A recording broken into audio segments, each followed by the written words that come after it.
ಜನನಿ news ಚಾನೆಲ್ಗೆ like ಮಾಡಿ, subscribe ಮಾಡಿ, ಶೇರ್ ಮಾಡುವ ಮೂಲಕ ನಮ್ಮ ಚಾನೆಲ್ಗೆ ಸಹಕರಿಸಿ. ಹೆಚ್ಚಿನ ಮಾಹಿತಿಗಾಗಿ ಸಂಪರ್ಕಿಸಿ ಹರಿಚಿನ್. ಬಾಬಾ ಸಾಹೇಬ್ ಅಂಬೇಡ್ಕರ್ ಕೊಟ್ಟಿರ್ತಕ್ಕಂಥ ಒಂದು ಮತದ ಹಕ್ಕನ್ನ ತಾವು ಯಾವತ್ತರೆಗೂ ದುಡ್ಡು ತಗೊಂಡು ಮಾಡ್ತಿರೋ ಇದೇ ರೀತಿಯಾದಂಥ ಪರಿಸ್ಥಿತಿಗಳು ಅಂತ ನಾನು ಅವ್ರಿಗೆ ಹೇಳಿದ್ದೆ. ಸೊ ಅವರು ಹೇಳಿದ್ರು, ಒಂದು ಅವೇರ್ನೆಸ್ ಕೊಡಿ ನಮ್ಮ ಯುವಕರಿಗೆ.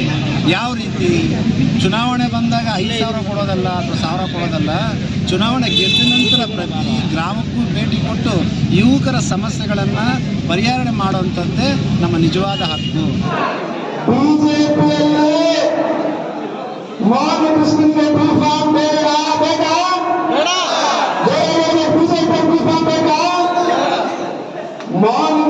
ಬೇಕಾಗಿರುವಂಥ ಸ್ವತಂತ್ರ ಅಭ್ಯರ್ಥಿಯಾಗಿ ನಿಮ್ಮೆಲ್ಲರ ಆಶೀರ್ವಾದ.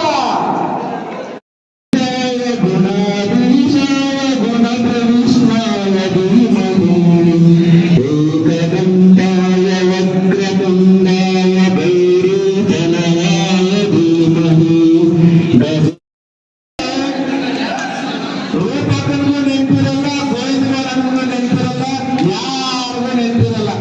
ಯಾಕೆ ನೆನಪಿರಲ್ಲ?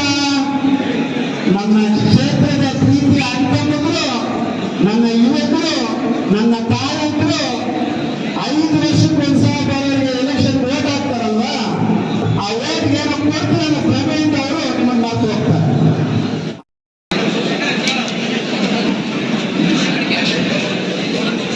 ದಯವಿಟ್ಟು ನಮ್ಮ ಯೋಜನೆ ಎಲ್ಲರೂ ಯಾರು ಬಿಡುಗಡೆ ಇದ್ದಾರೆ ಅವರೆಲ್ಲ ಕೂಡ ಮುಂದೆ ಬರಬೇಕಾಗಲಿ ನಮ್ಮಲ್ಲಿ ಮನವಿ. ದಯವಿಟ್ಟು ಮುಂದೆ ಬರಬೇಕು.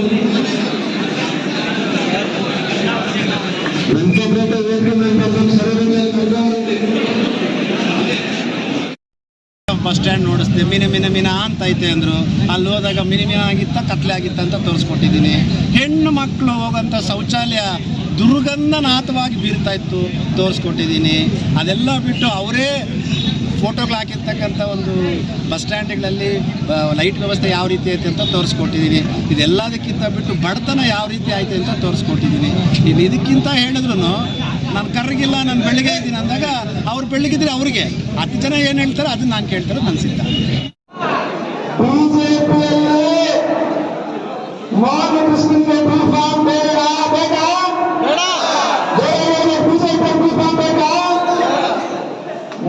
ಕೃಷ್ಣನ್ಗೆ ಬೇಕಾಗಿರುವಂಥ ಸ್ವತಂತ್ರ ಅಭ್ಯರ್ಥಿಯಾಗಿ ನಿಮ್ಮೆಲ್ಲರ ಆಶೀರ್ವಾದ.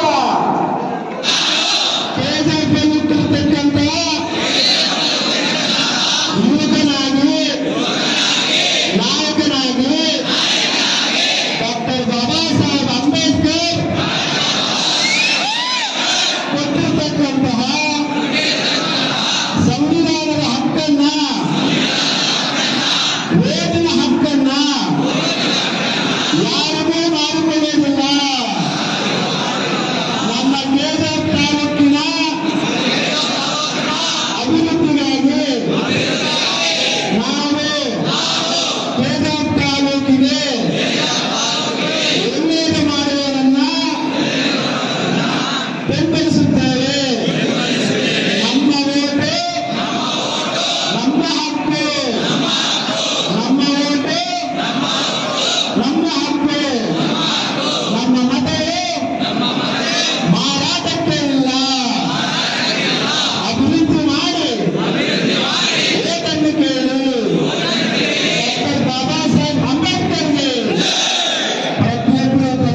ನಾನು ಬಿಜೆಪಿ ಅಭಿಮಾನಿನೇ. ನನ್ನ ತಾಲೂಕಿಗೆ ಅನ್ಯಾಯ ಆದಾಗ ನಾನು ಯಾರ ಅಭಿಮಾನಿನೂ ಅಲ್ಲ.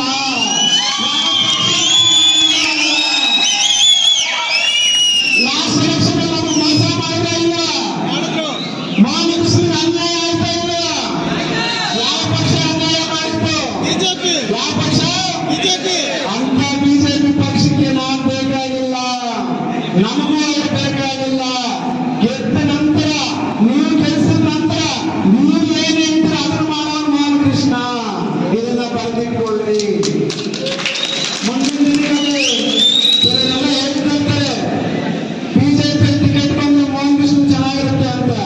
ಇರ್ತಕ್ಕಂಥ ಎಲ್ಲ ಸ್ನೇಹಿತರೆ ಇದನ್ನ ಬರೆದಿಟ್ಕೊಳ್ಳಿ, ಮನಸ್ಸಲ್ಲಿ ಇಟ್ಕೊಳ್ಳಿ. ಬಿಜೆಪಿಯಲ್ಲಿ ಮೋಹನ್ ಕೃಷ್ಣ ಅಂದ್ರೆ ಬೇರೆ ಯಾರೇ ಬಂದ್ರು ಬೇರೆ ಪರಾಜಯ ಹಚ್ಬಿಡ ನಾವೇ ಗೆದ್ದಂಗೆ ಅನ್ಕೋಬಹುದು. ಬಿಜೆಪಿ ಯಾರೇ ಬಂದ್ರು ನಾವು ಗೆದ್ದಂಗೆ ನೀವು ಗೆದ್ದಂಗೆ ಅಂತ ಹೇಳ್ಕೊಂಡ್ಬಿಡಿ. ಬಿಜೆಪಿಯ ಸಹವಾಸ ನಮಗ್ ಬೇಡ. ಹಾಗಂತ ಬಿಜೆಪಿ ವಿರೋಧಗಳಲ್ಲ, ನಮಗೆ ಅನ್ಯಾಯ ಮಾಡುತ್ತೆ, ನಮ್ಮ ತಾಲೂಕಿಗೆ ಅನ್ಯಾಯ ಮಾಡಿದ್ದಾರೆ ಅಂತ ಸಹವಾಸ ಬೇಡ.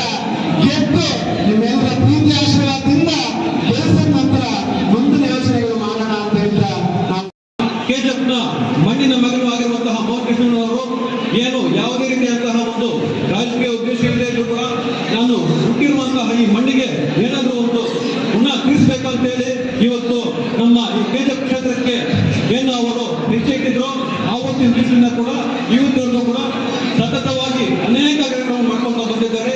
ಅವರಿಗೆ ನಿಮ್ಮೆಲ್ಲರ ಪ್ರೀತಿ ಕೂಡ ಇರಬೇಕು. ಅದ್ರ ಜೊತೆಗೆ ಕೂಡ ಅವರಿಗೆ ನಮ್ಮೆಲ್ಲರಿಗೂ ಗೊತ್ತಿರ್ತಕ್ಕಂಥದ್ದೇ ನಮ್ಮ ಶ್ರೀರಾಮಣ್ಣ ಇದ್ದಾರೆ, ನಮ್ಮ ರಾಮಚಂದ್ರ ಇದ್ದಾರೆ. ಇಲ್ಲಿರ್ತಕ್ಕಂಥದ್ದು ನಮ್ಮ ಯಜಮಾನರು ನವೀನ್ ರಾಮಣ್ಣ ಅವರು. ನವೀನ್ ರಾಮಣ್ಣ ಅವರಿಂದ ಹಿಡಿದು ಮುನರತ್ನಂ ನಾಯ್ಡು ಅವರನ್ನ ಹಿಡಿದು ರವಿ ರೆಡ್ಡಿಯಿಂದ ಹಿಡಿದು ಪ್ರಸನ್ನ ರೆಡ್ಡಿಯಿಂದ ಹಿಡಿದು ಬುಜ್ಜಿನಾಯ್ಡುಯಿಂದ ಹಿಡಿದು ಕಮಲ್ನಾಥನಿಂದ ಹಿಡಿದು ಬಿಜೆಪಿಯಲ್ಲಿ ಪದಾಧಿಕಾರಿಗಳೆಲ್ಲರೂ ಸೇರಿ ಮೋಹನ್ ಕೃಷ್ಣನೇ ಬೇಕು ಅಂತ ನನ್ನ ಒಬ್ಬ ಕ್ಯಾಂಡಿಡೇಟ್ ಆಗಿ ರೆಡಿ ಮಾಡ್ತಕ್ಕಂಥದ್ದು. ನನಗೆ ಪಾಲಿಟಿಕ್ಸ್ನ ಗಂಧನೇ ಗೊತ್ತಿರಲಿಲ್ಲ, ರಾಜಕೀಯ ಮಾಡೋ ಅನ್ನೋ ಉದ್ದೇಶನೇ ಇರಲಿಲ್ಲ. ಇವರೆಲ್ಲ ಪಾಪ ನಮ್ಮ ಮನೆ ಮಗನಿಗೆ ಒಳ್ಳೇದಾಗಲಿ, ಇಂಥವ್ರು ಬಂದರೆ ಕ್ಷೇತ್ರದ ಕಷ್ಟ ಅರ್ಥ ಆಗುತ್ತೆ, ಅವ್ರಿಗೆ ಒಳ್ಳೇದಾಗತ್ತೆ, ಜನರು ಸೇವೆ ಮಾಡ್ತಾರೆ ಅಂತ ಕರ್ಕೊಂಡ್ಬಂದರು. ಅವರು ಪ್ರಯತ್ನ ಪಟ್ಟರು, ಎಲ್ಲರೂ ಪ್ರಯತ್ನ ಪಟ್ಟರು, ನಾವೆಲ್ಲರೂ ಪ್ರಯತ್ನ ಪಟ್ಟರು. ಕೊನೆಗೆ ಭಾಜಪ ಅನ್ನೋದು ಬಿಜೆಪಿ ಅನ್ನೋದು ಕುಟುಂಬ ರಾಜಕಾರಣಕ್ಕೆ ಅವಕಾಶ ಕೊಡಲ್ಲ ಅಂದರು, ಭ್ರಷ್ಟರಿಗೆ ಅವಕಾಶ ಕೊಡಲ್ಲ ಅಂತಂದರು, ಅಪರಾಧಿ ಹಿನ್ನೆಲೆ ಇರೋರಿಗೆ ಅವಕಾಶ ಕೊಡಲ್ಲ ಅಂತಂದರು. ಇದನ್ನೆಲ್ಲವನ್ನ ಮೀರಿ ಒಬ್ಬರು ಮನೆ ಹಾಕಿದಾಗ ನನಗೆ ತತ್ವ ಸಿದ್ಧಾಂತಗಳು ಒಪ್ಕೊಂಡಿಲ್ಲ. ಬಹುಶಃ ನರೇಂದ್ರ ಮೋದಿ ಹತ್ರ ತತ್ವ ಸಿದ್ಧಾಂತ ಆಯ್ತು ನನಗೆ ಗೊತ್ತಿಲ್ಲ, ಬಟ್ ಇಲ್ಲಿ ಇರ್ತಕ್ಕಂಥವ್ರ ಹತ್ರ ತತ್ವ ಸಿದ್ಧಾಂತ ಕಾಣ್ತಾ ಇಲ್ಲ. ನಾನು ಇವತ್ತು ಹೇಳ್ತೀನಿ, ನಾಳೆ ಹೇಳ್ತೀನಿ, ನಮ್ಮ ಎಲ್ಲರ ಮುಖಂಡರು ನಾನು ಕೈಯೆತ್ತಿ ಬೇಡ್ಕೊಡೋದು, ನನ್ನ ಕ್ಷೇತ್ರ ಜನರಿಗೆ ಕೈಯೆತ್ತಿ ಬೇಡ್ಕೊಡೋದು, ನಾನು ಸ್ವತಂತ್ರ ಅಭ್ಯರ್ಥಿಯಾಗಿ ಬರ್ತೀನಿ, ಕಮಿಷನ್ಗೋಸ್ಕರ ಬರ್ತಾ ಇಲ್ಲ, ಅಥವಾ ಅಧಿಕಾರ ನನ್ನಲ್ಲಿ ಬರ್ತಾ ಇಲ್ಲ, ಅಥವಾ ಜಮೀನು ಉಳಿಸ್ಕೋಬೇಕಂತ ಬರ್ತಾ ಇಲ್ಲ. ಸತತವಾಗಿ 8 ವರ್ಷದ ಕಾಲ ನಿಮ್ಮ ಸೇವೆ ಮಾಡಿದ್ದೀನಿ, ಮುಂದಕ್ಕೂ ಮಾಡ್ತೀನಿ. ಅವಕಾಶ ಕೊಡಿ, ಪಕ್ಷೇತರದ ಅಭ್ಯರ್ಥಿಯಾಗಿ ಮಾಡ್ತೀನಿ. ನೀವು ಇಲ್ಲ ನಾವು ದುಡ್ಡೇ ಮುಖ್ಯ, ಓಟು ನಾವು ಮಾರ್ಕೊಳ್ತೀನಿ ಅನ್ನೋರ ಹತ್ರ ನಾವು ಏನು ಕೇಳೋಕ್ಕಾಗಲ್ಲ. ನಾನು ಅವತ್ತಿಂದ ಕೂಲಿಯನ್ನಾಗಿದ್ದೀನಿ, ರೈತನಾಗಿದ್ದೀನಿ, ನನ್ನ ಕೆಲಸ ನಾನು ಮಾಡ್ಕೊಂಡು ಇಷ್ಟ. ನಾವು ಸ್ವತಂತ್ರ ಅಭ್ಯರ್ಥಿಯಾಗಿ ಹೋಗೋಣ, ಎಲೆಕ್ಷನ್ಗೋಸ್ಕರ ಮಾಡೋಂಥ ಗಿಮಿಕ್ ನಮಗೆ ಬೇಡ. ಮತ್ತೊಂದು ಹೇಳ್ತಿರ್ತಾರೆ ನಮ್ಮ ಕುಮಾರಣ್ಣ, ಕೆಂಪಾಪುರದಲ್ಲಿರ್ತಕ್ಕಂಥ ನಮ್ಮ ನಾಗೇಶ್ವರನ್ ಹೇಳ್ತಾ ಇರ್ತಾರೆ, ಈ ಕೆಜಿಎಫ್ ತಾಲೂಕಲ್ಲಿರ್ತಕ್ಕಂಥ ಒಬ್ಬ ಕಾಂಟ್ರಾಕ್ಟರ್ ಕೆಲಸ ಇಲ್ಲ. ಈ ಕೆಜಿಎಫ್ ತಾಲೂಕಲ್ಲಿರ್ತಕ್ಕಂಥ ಕೆಲಸ ಬೇಕಂದ್ರೆ ಗೋವಿಂದಗೌಡ ಬದಲು ಹೋಗಬೇಕು. ಈ ಕೆಜಿಎಫ್ ತಾಲೂಕಲ್ಲಿರ್ತಕ್ಕಂಥ ಒಂದು ಕೆಲಸ ಆಗಬೇಕು, ಒಂದು ಲೆಟರ್ ಬೇಕು, ಏನೇಬೇಕು ಅಂತಂದ್ರೆ ಕೋಲಾರ ಹೋಗ್ಬೇಕು.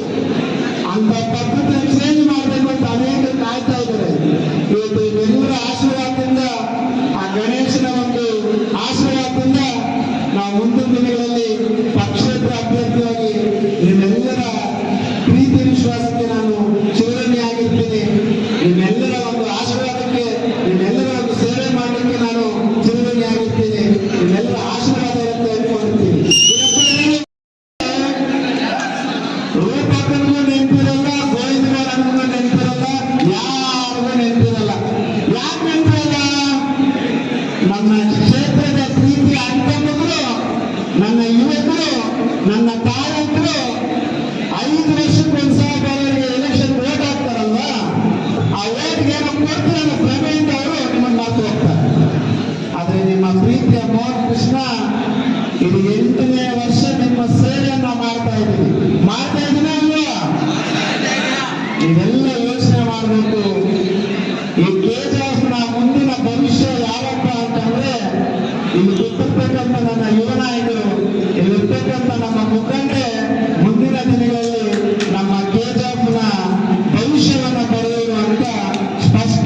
ಮೋಹನ್ ಕೃಷ್ಣಗೆ ಹುಚ್ಚಿದಾಯ್ತ ರೂಪಕ ಎಲೆಕ್ಷನ್ ಟೈಮ್ ಅಂತ ಬರ್ತಾರೆ, ದುಡ್ಡು ಕೊಡ್ತಾರೆ, ಹೇಳ್ಬಿಡ್ತಾರೆ.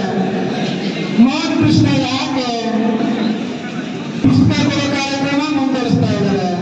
ಪುಸ್ತಕ ಕೊಡ್ತಾ ಇದ್ದಾರೆ ಇಲ್ವಾ? ಗಣಪತಿ ಕಾರ್ಯಕ್ರಮ ಮುಂದುವರಿಸ್ತಾ ಇದ್ದಾರೆ, ಮುಂದುವರಿಸ್ತಾ ಇದ್ದಾರೆ ಇಲ್ವಾ? ಓಂ ಶಕ್ತಿ ಬಸ್ಗಳು ಕೊಡ್ತಾ ಇದ್ದಾರೆ, ಕೊಡ್ತಾ ಇದ್ರೆ ಇಲ್ವಾ?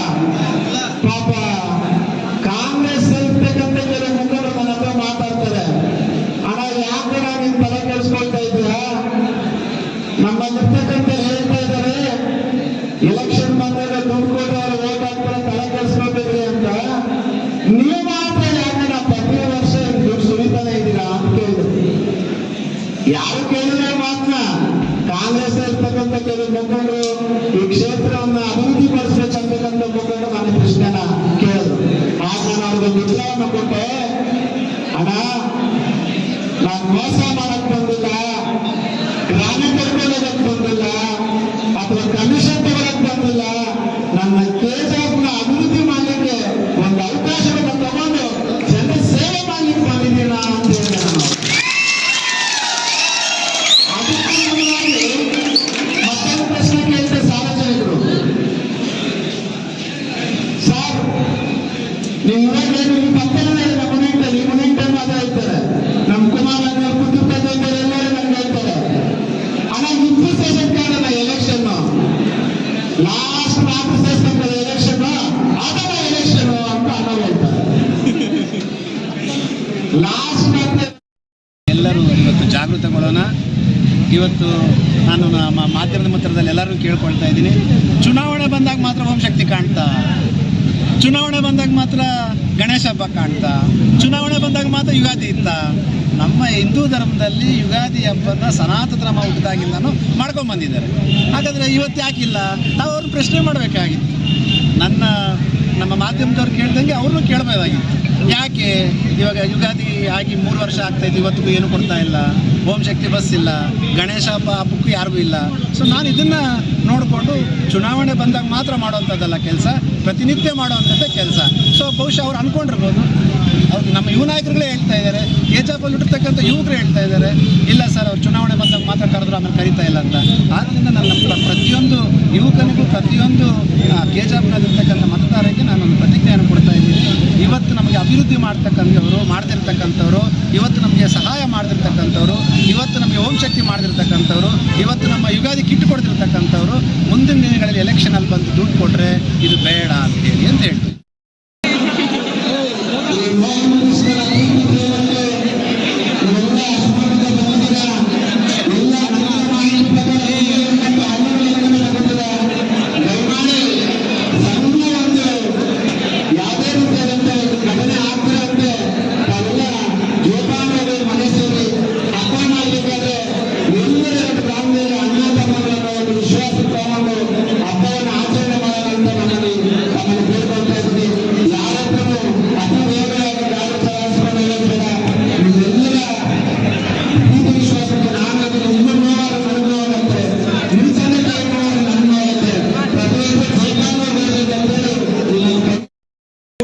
ಸರ್ಕಾರ ನೀಡಬೇಕು, ಅವರ ಕಷ್ಟ ಸುಖ ಎಲ್ಲದರ ಪಾಲ್ಗೊಳ್ಬೇಕು. ಒಬ್ಬ ಕುಟುಂಬ ಸದಸ್ಯರು ಯಾವ ರೀತಿ ಇರ್ತಾರೆ ಆ ರೀತಿಯಾಗಿ ಕೂಡ ಕಷ್ಟ ಸುಖ ದುಃಖ ನೋವುಗಳಲ್ಲಿ ಕೂಡ ನಾನು ಪಾಲನ್ನು ಹಂಚ್ಕೋಬೇಕಂತ ಹೇಳಿ ಇವತ್ತಿನ ದಿವಸ ಅವರು ನಮ್ಮ ಈ ಕೇಂದ್ರ ಕ್ಷೇತ್ರಕ್ಕೆ